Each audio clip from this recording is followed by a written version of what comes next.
ગુજરાતમાં ડ્રગ્સના ગેરકાયદે વેપાર સામે પોલીસ દ્વારા એક્શન તેજ બની છે। રાજ્યના યુવાધનને નશાના દૂષણથી બચાવવા માટે ગુજરાત પોલીસે માત્ર ડ્રગ્સ પેડલરોને પકડવા સુધી સીમિત નથી રહી, પણ તેમની કાળી કમાણીથી ઊભી કરેલી મિલકતો પર પણ કાર્યવાહી શરૂ કરી છે। નાયબ મુખ્યમંત્રી હર્ષ સંઘવીની સૂચનાઓ અને રાજ્યના પોલીસ વડા GS મલિકના માર્ગદર્શન હેઠળ ડ્રગ્સ માફિયાઓના આર્થિક નેટવર્કને તોડવા માટે કડક કાર્યવાહી હાથ ધરવામાં આવી રહી છે। હવે ડ્રગ્સના ધંધામાંથી કમાયેલી મિલકતોની તપાસ કરીને તેને કાયદાકીય રીતે જપ્ત કરવામાં આવી રહી છે। આ જ અભિયાન હેઠળ કચ્છમાં ગુજરાત પોલીસે મોટી સફળતા મેળવી છે। પૂર્વ કચ્છ પોલીસે કુખ્યાત ડ્રગ્સ પેડલર પિન્ટુ વેદાનંદ ઉર્ફે વેદાનંદ યાદવ વિરુદ્ધ કાર્યવાહી કરી તેની લાખોની મિલકત છે તે જપ્ત કરી છે। પોલીસ દ્વારા આરોપીની 15 લાખની કિંમતનું મકાન છે અને 3 વાહન સહિત કુલ 22,31,000 રૂપિયાની મિલકત છે તે જપ્ત કરવામાં આવી છે।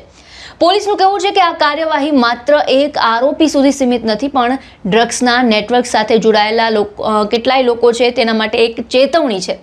હવે ડ્રગ્સનો વેપાર કરીને સંપત્તિ ઊભી કરનારાઓની સામે તેમની આર્થિક કમર તોડવાની આ રણનીતિ છે તે અપનાવવામાં આવી રહી છે। આ સમગ્ર મુદ્દાને લઈને શું કહ્યું છે ગુજરાત પોલીસે તે સાંભળો।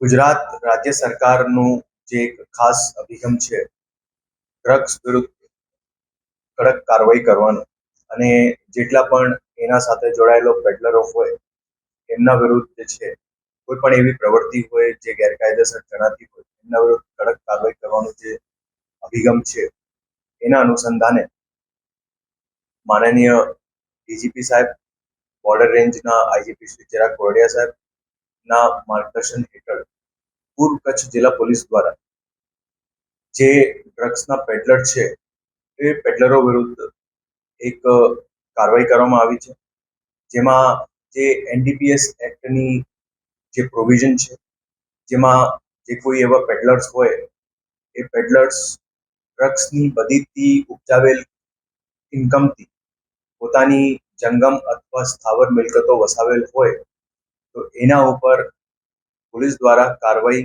થઈ શકે।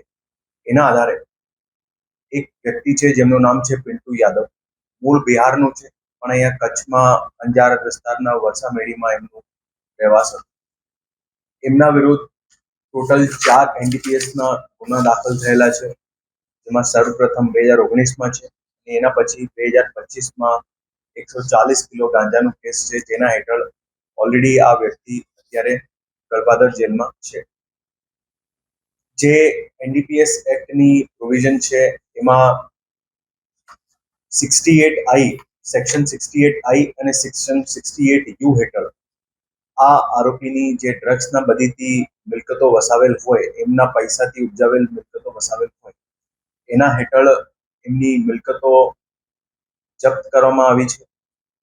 આમાં જે કાયદા પ્રમાણે જે પ્રપોઝલ કરવાનું થતું હોય એ પ્રપોઝલ જિલ્લા પોલીસની SOGની ટીમ દ્વારા તત્કાલીન SOG PI DD ઝાલા, અત્યારે SOG PI બોરીસાગર દ્વારા જે છે એ આખી એક મોનિટરિંગ કરવામાં આવેલી હતી અને આ પ્રપોઝલ જે છે જે ગુજરાત રાજ્ય દ્વારા જે ગુજરાત રાજ્યની એક નોડલ જે એમાં નિભાવેલી હોય આ NDPS એક્ટ હેઠળ એ ઓથોરિટી છે જેનું નામ છે સાફેમા, સ્મગલર્સ એન્ડ ફોરેન એક્સચેન્જ મેનિપ્યુલેટર્સ જે એક્ટ હેઠળ જે ઓથોરિટી છે જેનું હેડક્વાર્ટર મુંબઈ છે। આ સાફેમા દ્વારા આ વ્યક્તિનું જે પ્રોપર્ટી છે જેમાં એક ઇમૂવેબલ પ્રોપર્ટી છે, એમાં એનું એક ઘર છે જે વરસામેડીમાં છે, બીજી 3 જંગમ મિલકતો છે જેમાં એક કાર છે રેનોલ્ટ અને બીજા 2 ટુ વ્હીલર્સ। એ બધી 4 મિલકતો જે છે આ પિન્ટુ યાદવ દ્વારા વસાવેલ આવેલી છે, જે એમના ડ્રગ્સના વ્યાપારથી ઉપજાવેલ મિલકતો, ઉપજાવેલ પૈસા હોય એનાથી આ મિલકતો ખરીદ કરવાનો પ્રસ્થાપિત થયો હતો અને આ પ્રપોઝલના આધારે સાફેમા ઓથોરિટી દ્વારા આમનું પ્રોપર્ટીનું ફોરફીચરનું ઓર્ડર કરવામાં આવ્યું છે, જેના આધારે આગળની કાર્યવાહી જિલ્લા પોલીસ દ્વારા કરવામાં આવેલી છે।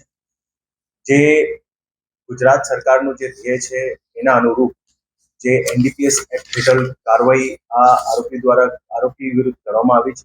આ પિન્ટુ યાદવ જે છે એમનું જે ઘર છે ઘર પોતાના નામનું નહીં હતું, એમની વાઇફના નામનું વસાવેલ હતું પણ ઓવરઓલ જે બધી વિત્તીય વ્યવહારોની તપાસ કરવામાં આવી એ બધા વિત્તીય વ્યવહારોમાં આમની આ મિલકતોમાં જે ગેરરીતિ હતી એ બધી પ્રસ્થાપિત એના અનુરૂપ જે છે જિલ્લા પોલીસ દ્વારા આ પ્રપોઝલ અને આ એક્ટ હેઠળ વિવિધ પ્રકારની જે છે આ કાર્યવાહી મિલકત જપ્તીની એનડીપીએસ એક્ટ હેઠળ કરવામાં આવી છે. ગુજરાત પોલીસે આ પગલાં લઈને સ્પષ્ટ સંદેશ આપ્યો છે કે રાજ્યમાં ડ્રગ્સના કારોબારને કોઈ પણ સંજોગોમાં ચલાવવા દેવામાં આવશે નહીં.